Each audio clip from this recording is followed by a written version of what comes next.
En 1853, la Kabylie des Babor, également appelée la Kabylie orientale, a vu l'histoire de son expédition résumée dans cette vidéo. Soumission de la Kabylie des Babor, entre 15 mai et 13 juillet 1853. Le rétablissement de la tranquillité en France réagissait sur la colonie, et les mauvaises passions, qui, depuis les premiers jours de la Révolution de 1848, s'étaient montrées à découvert, rentraient dans l'ombre. L'armée était particulièrement dans une excellente situation. Les expéditions heureuses qu'elle venait d'accomplir avaient développé dans les troupes l'esprit militaire. Aussi le ministre de la Guerre, jugeant avec grande raison qu'il était utile d'entretenir le foyer où se ravivaient ses précieuses qualités, écrivait, à la date du 17 février 1853, qu'il approuvait le projet de faire, dès cette année, l'expédition de la Kabylie et du Djurjura, et il demandait au gouverneur général un plan de campagne pour l'expédition projetée.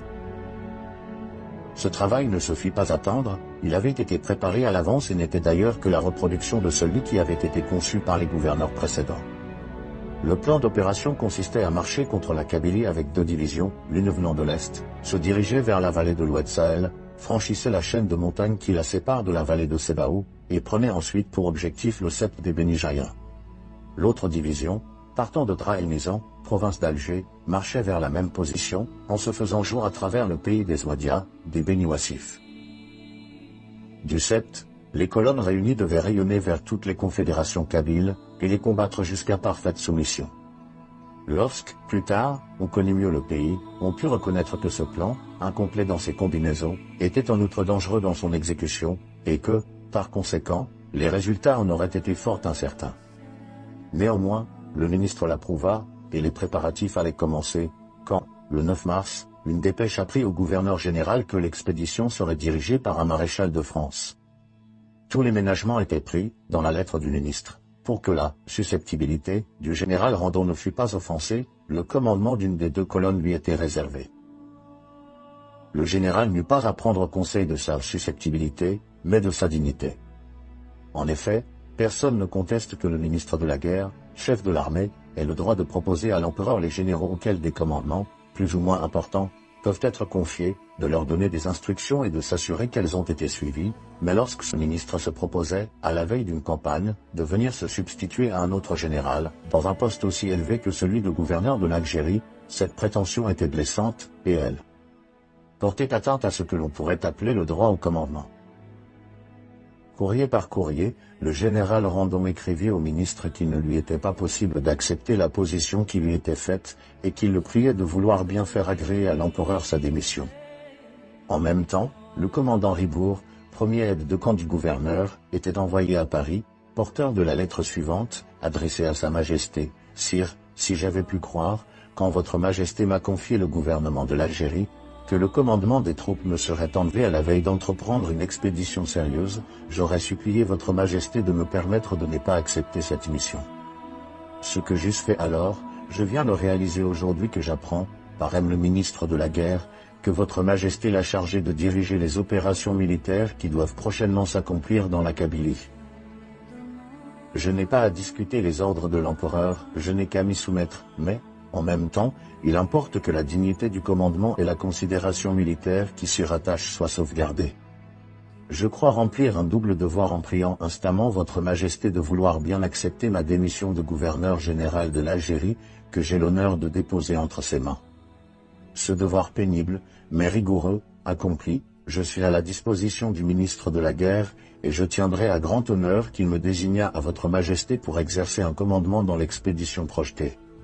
Qu'il me soit permis, en cette circonstance, de dire à votre Majesté que j'ai la conscience de m'être acquitté de la haute mission qu'elle m'avait confiée, avec autant de fidélité pour l'empereur que de dévouement aux intérêts de la colonie.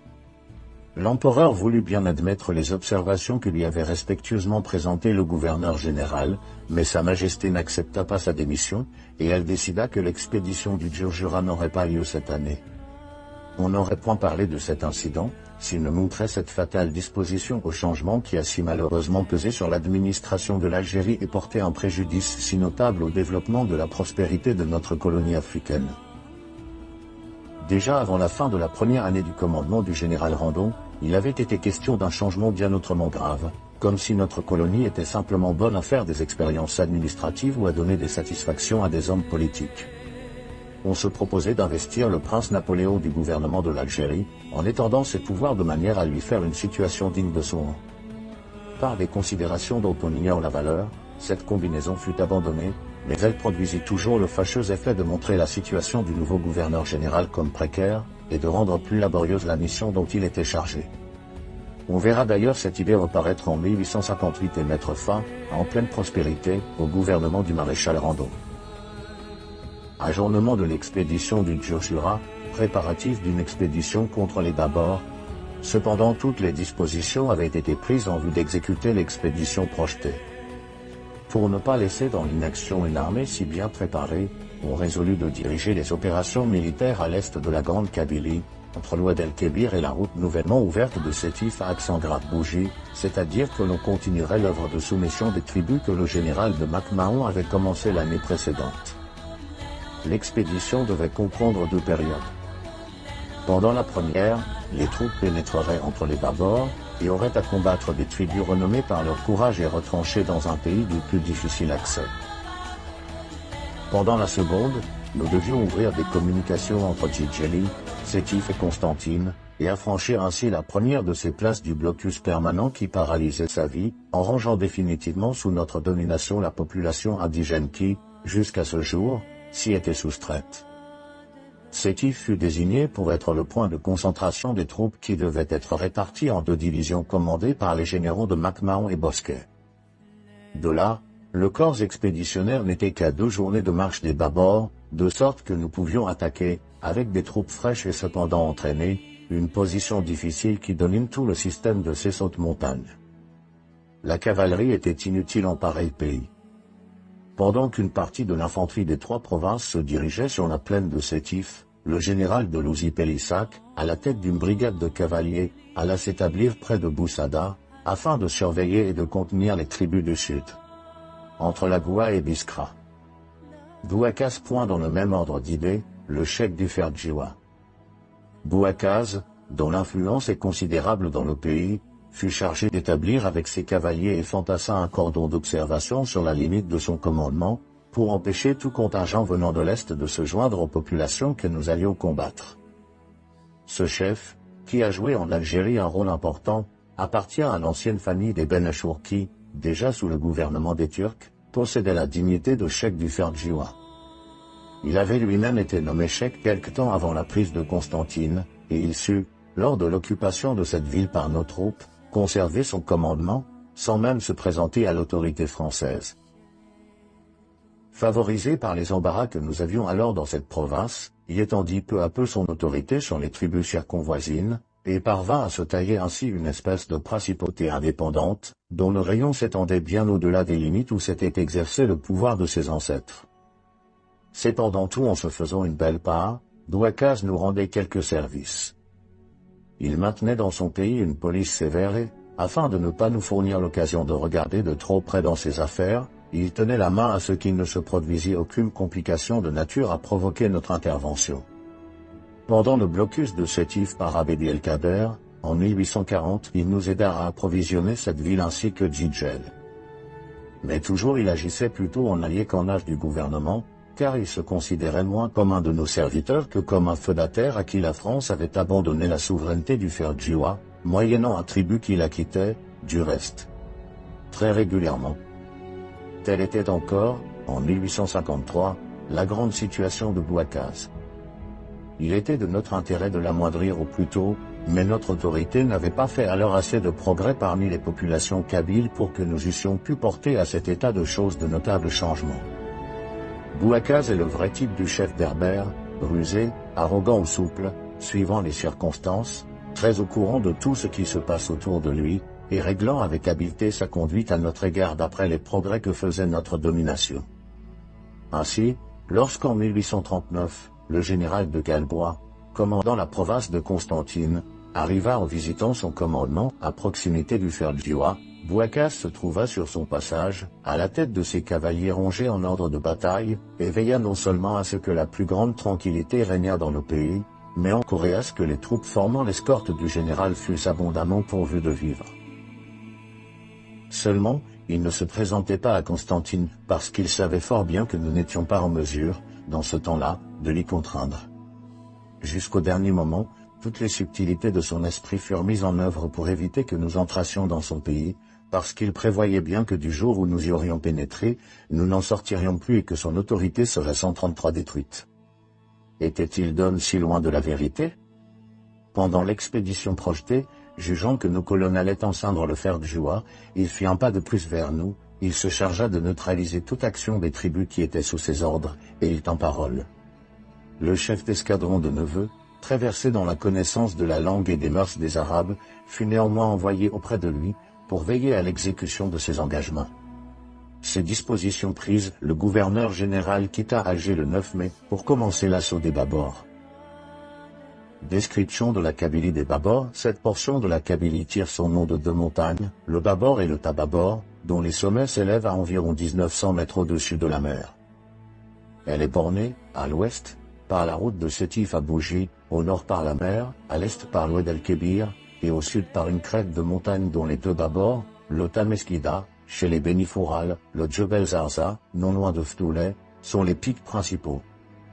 De cette longue crête se détachent de nombreux rameaux dirigés dans tous les sens et formant des ravins profonds, qui rendent l'accès du pays très difficile.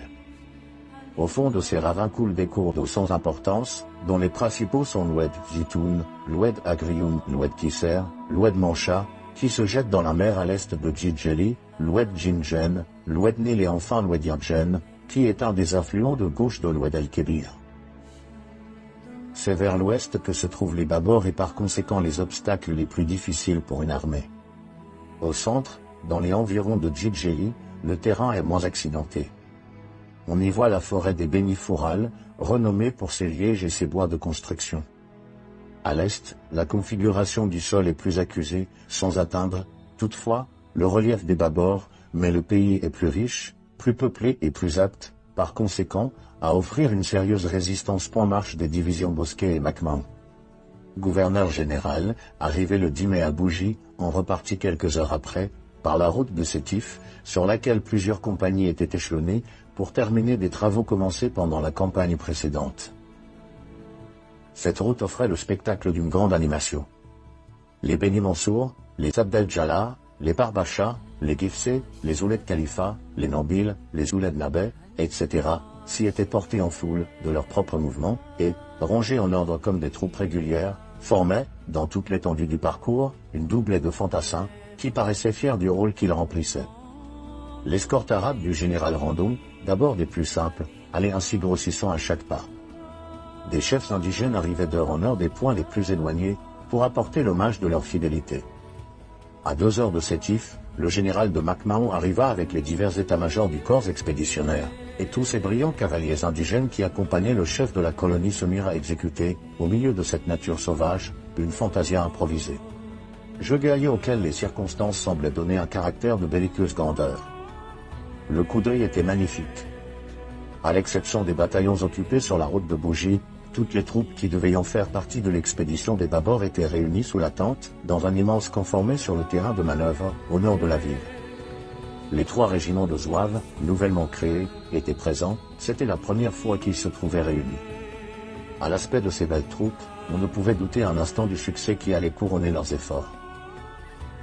Composition du corps expéditionnaire de la Kabylie des Babors, 1853, le général Randon, commandant en chef, chef d'état-major général, général Rivet, directeur des affaires arabes, commandant des Fenlon, commandant de l'artillerie, commandant Bessé, commandant du génie, général de Chabolatour, commandant de la cavalerie, colonel de la Moscowa, intendant militaire, sous-intendant Lucas de Missy, grand prévôt, colonel de Vernon, médecin en chef, Bertrand, médecin principal aumônier, le père Régis, les abbés Parabère et Godard. Pendant les quelques jours que le gouverneur général passa au camp, il y termina l'organisation du corps expéditionnaire, dont la composition est résumée dans l'état de situation 6 juin, et le 17, il donna le signal du départ par l'ordre du jour suivant. Soldats, la campagne des Babors va s'ouvrir, et déjà vos yeux ont pu mesurer la hauteur des montagnes que vous allez franchir. Vous aurez des marches pénibles à supporter pour atteindre un ennemi qui cherchera, derrière ces roches escarpées, à se dérober à vos coups, mais rien n'arrêtera votre ardeur, et votre courage triomphera de toutes les résistances. Les aigles françaises s'élèveront sur ces sommets où jamais ne planèrent les aigles romaines, et cette gloire qui les attend répondra à la confiance que l'empereur a mise en vous. Allez, soldats, escaladez ces âpres montagnes, et que de leur cime j'entende bientôt ces cris de triomphe que les héroïques soldats de nos grandes guerres confondaient, avec enthousiasme, dans celui de « Vive l'empereur ». Le 2 bataillon du 2 régiment de Zouaves, dont cette compagnie faisait partie, sous les ordres du colonel Vinois, tenta alors d'escalader ces rochers. S'aidant des mains, ces braves soldats s'élevaient lentement, il est vrai, mais se rapprochaient peu à peu des obstacles qui abritaient les Kabyles. Ceux-ci ne tardèrent pas à s'apercevoir du danger qui les menaçait, et finirent par abandonner la position, mais, si prompte que fut leur retraite, ils se montrèrent à découvert et éprouvèrent de nouvelles pertes. Après l'installation du camp sur l'emplacement désigné, il y eut encore quelques engagements partiels. Ainsi, un spahi qui s'était avancé inconsidérément dans le jardin d'un village fut tué, et une masse de Kabyles s'étant précipitée pour enlever son corps, en furent empêchés par quelques Zouaves et par une compagnie de grenadiers du 68 de ligne. Les Bénitizi, dans le pays desquels la division était campée, ne se présentant pas au camp, le général Bosquet, dans la journée du 22, se porta avec 5 bataillons au milieu de leur village, situé dans le haut de la vallée de l'Ixer-Osaka. L'une des 2 colonnes qu'il forma fut dirigée vers la partie supérieure, tandis que l'autre, suivant un contrefort du Tarariste, cherchait à couper la retraite aux populations qui auraient essayé de résister. Cette opération réussit, l'ennemi après quelques heures de combat s'enfuit par les ravins laissant dans nos mains plusieurs troupeaux de béhufs et de moutons qu'on fut obligé d'abandonner en partie, tant le pays était difficile. Soumission des Bénitizi et des tribus environnantes. Dès le lendemain, les Bénitizi demandaient la manne. À leur exemple, les Djema des tribus des environs, alors insoumises, celles des Béni Meloul, des Béni Bouaïchi, des Aïwared Wali, des Béni Mohamed, des Béni Hussein, des Béni Ismaïl. Pendant que la 2 divisions obtenaient ces résultats, la première forçait les populations de la rive droite de l'Oued-Agrioun à poser les armes, quand le général de Macmahon arriva, le 19, sur l'Oued-Berd, à Méroua, les Enmanchés et quelques fractions des tribus du versant méridional des montagnes de la rive droite allèrent à sa rencontre, se déclarant nos serviteurs. Mais les autres, et c'était le plus grand nombre, poussés par les Béni Meraïdio, par les Xerweftetéies et par les Béni Felké, qui habitent une contrée de l'accès le plus difficile, ne se présentèrent pas, et l'on sut qu'ils se préparaient à une résistance opiniâtre. Combat aux environs d'Ain Sitalou. Point dès le lendemain, la colonne atteignit sans coup férir, le col de Ain Sitalou, sur la crête dominante qui joint les pics de la Draramellal à ceux du Tababor, et, où se trouvaient les mêmes conditions militaires qu'à Tizisaka. Le général s'y établit et, le 21, dirigea ses coups contre les Béni Menala. Et les Béni Dra. Cachés derrière des rochers qui se dressent comme des aiguilles et quelques Kabyles croyaient inaccessibles, quelques centaines d'entre eux essayèrent en vain de résister. Les Zouaves du 1er régiment parvinrent à les débusquer, et tous leurs villages furent livrés aux flammes, mais le pays, entre le camp de Ain Sitalou et le Tababort était si difficile qu'il fallut envoyer des travailleurs pour préparer la route par où devait passer la division. Un bataillon de tirailleurs indigènes était chargé de couvrir les travaux. Pendant le jour, quelques postes suffirent pour tenir l'ennemi à distance, mais, quand le bataillon voulut rentrer au camp, les compagnies d'arrière-garde furent assaillies par 400 ou 500 montagnards, qui les serrèrent de si près que le bataillon tout entier dut faire un retour offensif des plus énergiques. Le lendemain, le commandant de la division ordonna un grand fourrage. Le général Paté, qui, avec 2 bataillons de Zouaves devait le protéger, embusqua une partie de ses troupes, quand les Kabyles, renouvelant leur manœuvre de la veille, se jetèrent sur l'arrière-garde, y furent chargés à leur tour par les Zouaves, qui se portèrent, au pas de course, au col de Tizimlangou, par lequel les Kabyles devaient passer en se retirant. Ceux-ci laissèrent une cinquantaine de leurs sur le terrain et, sans les ravins au fond desquels ils cherchèrent un abri, ils eussent été tous pris ou tués. Soumission des tribus kabyles, ces 2 rencontres convainquirent les Kabyles de l'inutilité de leur résistance. Le lendemain, on vit arriver les Béni Mouchar, les Béni Menala, les Drin, les Béni Sala, les Béni Felkaï, les Xerwefteïes, les Béni Meraï, les Aïtalig, les Béni Boujoussef, d'autres encore, livrant des otages, payant l'impôt de guerre et faisant protestation de repentir et de fidélité. La tranquillité se répandit si vite après ces actes de vigueur, dans le pays environnant, que le commandant de Neveu, placé, comme on a vu, en observation avec Bouakaz à l'ouest de Ferbjoua, put passer entre les Babors avec une simple escorte et rejoindre la colonne. Ainsi, sur l'une et l'autre rive de l'Oued-Agrioun, l'expédition avait pleinement réussi et tout le pâté de montagnes qu'on nomme la Kabylie des Babords, une des contrées les plus difficiles de l'Algérie, avait fait soumission. Le 29 mai, les deux divisions se mirent en marche pour se rapprocher de la mer et faire leur jonction à l'embouchure de l'Oued-Agrioun. La colonne de Tizi Saka descendit par le col de Merjelsoual dans la vallée des Beni Ismaïl, passa à Tamela, source d'eau salée où les gens des environs s'approvisionnent de sel, et campa le jour même à Bouelafa, la rivière des Beni Ismaïl, affluent de gauche de l'Oued-Agrioun, donne à cette contrée peu favorisée par la nature, un aspect riantais. Pittoresques, les villages disséminés non loin du cours d'eau, les bouquets d'arbres qui couvrent la vallée de leurs ombrages, reposent les regards et forment un agréable contraste au milieu de ce pays sauvage que dominent les cimes rocheuses du Talou et de la Dranfab. Malgré les travaux exécutés par le génie, particulièrement aux environs de Merjelsoual, la marche de la colonne avait présenté d'assez grandes difficultés. Elle allait en trouver de bien plus grandes encore sur le chemin qu'elle devait prendre pour sortir du pays des Beni Ismaïl, car cette vallée ne communique avec la mer que par un sentier qui passe au col de Tachrouft, à l'est de la Dranfad. La montagne est abrupte et ses flancs sont jonchés d'énormes débris, à travers lesquels les indigènes ont pratiqué un passage qu'une mule légèrement chargée peut à peine suivre. C'est par cette unique voie cependant que devait se diriger la 2 divisions avec tous ses impédimenta. 2 bataillons furent employés, sous la direction du colonel du génie, Jalot, pendant la journée du 30 et la matinée du 31, à rendre ce chemin plus praticable. Ils travaillèrent avec une extrême ardeur. Des blocs énormes furent déplacés, d'autres brisés à coups de masse ou broyés par la mine. Néanmoins la colonne ne passa que péniblement. On aura la mesure des difficultés qu'elle rencontra dans cette marche, en songeant que l'avant-garde étant partie de Bouelafa, à 7 heures du matin, l'arrière-garde n'arriva au bivouac de Aliounan, éloigné de 10 km seulement du point de départ, qu'à 11 heures du soir. Mais c'était le plus mauvais pas. Le reste du chemin n'offrit point d'obstacle sérieux. Le lendemain, on campa à Sidiriane, près de la mer sur un magnifique emplacement couvert d'arbres et de verdure. Le 2 juin, le commandant supérieur de Bougie, le colonel Dieu, rejoignit la colonne expéditionnaire à la tête de sa petite garnison. Avec lui se trouvaient Horace Vernet et le prieur des trappistes de Staouli, l'abbé Régis, qui venait accompagner la colonne jusqu'à la fin de l'expédition. Ils se mirent en route à midi, pour se rendre avec elle à l'Atnine des Beni Hussein appelée aujourd'hui Soukaïtenim, où les 2 divisions devaient faire leur jonction. Le Titan, chargé de provisions, apparut en face de l'Atnine, en même temps que la division, mais l'état de la mer ne lui permit pas de débarquer les approvisionnements qu'il apportait. Heureusement, un convoi avait été envoyé de Bougie par terre, et les troupes purent se ravitailler. Le général de MacMahon avait trouvé des chemins plus affreux encore. Les environs du Babord et du Tadabort présentent des pentes extrêmement rapides. On ne voit que précipices sans fond ou rochers inabordables. Il fallait ouvrir la route à mesure qu'on avançait. La marche de nos soldats à travers ces obstacles eut, d'ailleurs, un heureux résultat, en ce sens qu'elle frappa les Kabyles de stupeur. Ils ne s'attendaient pas à tant d'audace et de persévérance. La première division n'arriva que le 4 juin aux environs de l'Atnine des Beni Hussein, et campa sur la rive droite de l'Oued-Agrioun, en face de la deuxième. L'emplacement des 2 camps avait été bien choisi.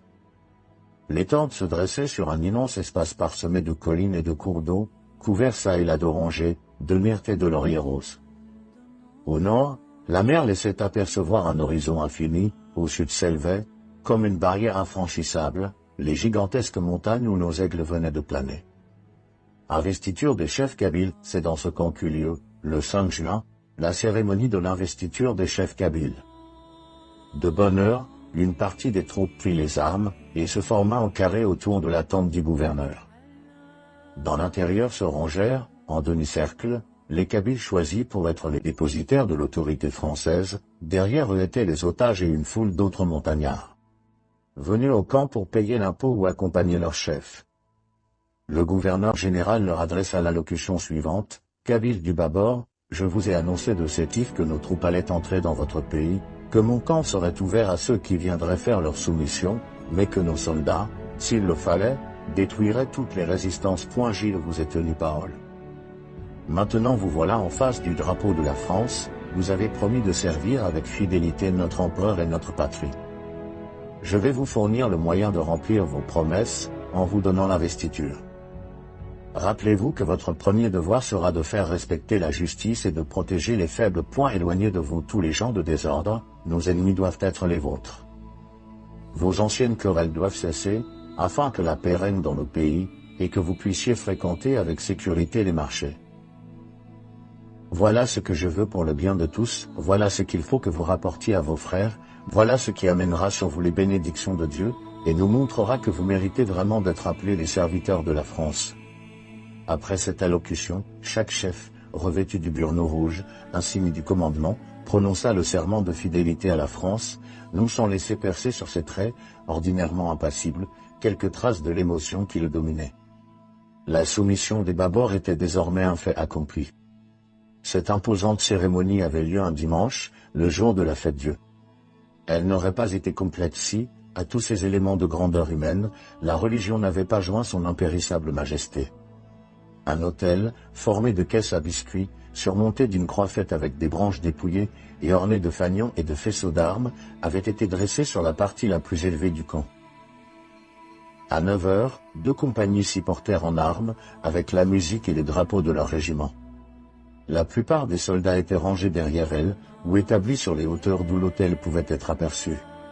Au milieu de cet appareil militaire, en présence des états-majors des 2 divisions, et dans ce cadre immense, formé par la mer et les montagnes, l'abbé Régis célébra le Saint-Office de la messe.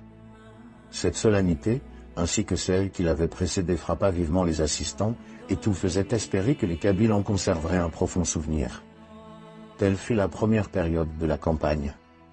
Cette soumission de la Kabylie des Babors eut un tel retentissement que les tribus situées entre l'Oued Agrioun et l'Oued Jindjen, dont les dispositions à notre égard étaient auparavant fort douteuses, s'empressèrent d'aller au-devant du gouverneur général et de l'assurer de leurs pacifiques intentions. Non seulement elles payèrent aussitôt leurs impôts, ce qu'elles n'avaient jamais fait, malgré leur semblant de soumission en 1850, mais elles consentirent à élargir et à rendre viables les étroits sentiers par lesquels nos colonnes devaient traverser leur pays. Un millier de pelles et de pioches leur furent prêtées, à cet effet, par le génie. Deuxième période de la campagne.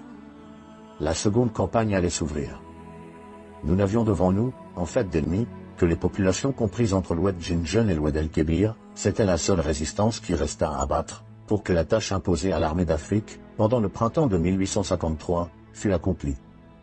Les Beni Afer et les Beni Yedder étaient les plus puissantes tribus de cette contrée, jalouses de leur indépendance. Elles paraissaient décidées à la défendre avec vigueur. Le gouverneur général se proposa d'envahir rapidement leur territoire. Chaque division, formant une colonne séparée, dut pénétrer en même temps dans le pays, et, par cette double attaque, mettre les tribus en grand péril d'être détruites. Plan des opérations. À cet effet, la division Bosquet, munie de 12 jours de vivres, devait se porter, en longeant le pays de Bouakaz, à la limite du territoire montagneux et difficile des Beni Afer, à un endroit appelé Fdouleh. Elle recevrait là, de Nila, un nouveau ravitaillement de 12 jours. La division de Makmaou, sous les ordres immédiats du gouverneur général, prenant par le bas pays, arriverait en même temps à Xiba, entre les Beni Yedder et les Beni Afer, et tirerait ses approvisionnements de Djidjeli, dont la route restait libre. Les 2 divisions, atteignant leur destination le même jour, devaient envahir, le lendemain, le territoire ennemi, l'une par le sud et l'autre par le nord. Le corps expéditionnaire partit de l'Oued Agrioun le 6 juin, pour aller camper à Ziama, l'ancienne Choba, sur le bord de la mer. Mais, quoique les tribus qu'ils devaient rencontrer pendant les premiers jours fussent entièrement soumises, sa marche à travers leur contrée ne devait pas être aussi rapide que les circonstances et le beau temps, dont on avait joui jusqu'alors, pouvaient le faire espérer. À peine nos colonnes furent-elles en route que des pluies torrentielles, semblables aux pluies des plus mauvais jours de l'hiver, vinrent assaillir nos soldats et mettre à de nouvelles épreuves leur patiente énergie.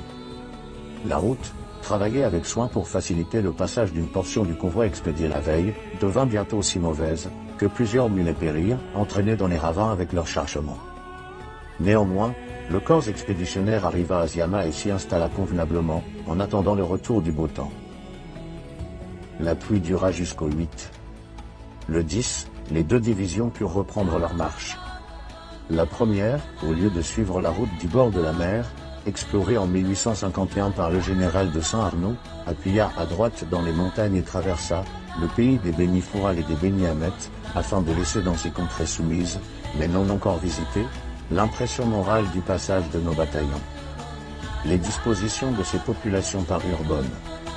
Elles accouraient au-devant de la colonne, avec des physionomies qui inspiraient la confiance, et elles avaient travaillé à leur route avec tant d'ardeur qu'elles les avaient rendues très praticables. Le second jour, la colonne traversa une partie de la forêt des Béniforales. Les Turcs en tiraient des bois pour la construction de leurs navires, et son exploitation sera une précieuse ressource pour la colonie.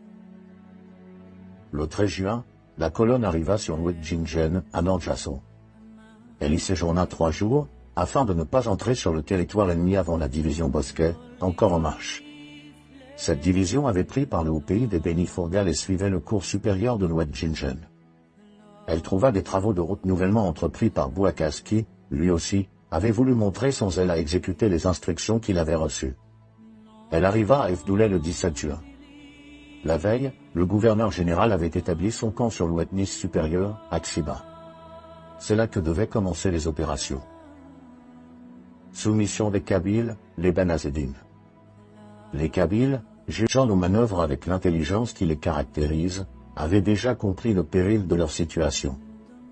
Enveloppés par 2 colonnes dont les forces étaient respectables et dont le prestige était grand, depuis leur succès dans les Babords, ils reconnurent qu'ils n'avaient qu'à se soumettre. Les uns se rendirent auprès du général Bosquet, les autres auprès du gouverneur général, déclarant qu'ils voulaient vivre désormais sous la protection de la France. Des personnages considérables, entre autres le fils du marabout Moulay Cheikh Fafa, qui naguère exerçait une grande influence dans nos pays, vinrent en personne nous assurer des bonnes intentions de leur tribu. Tout était prêt à solder les contributions de guerre auxquelles elles seraient condamnées et à livrer les otages. Parmi ces personnages, les plus importants étaient les frères Mohamed Ben Azedine et Bouranan.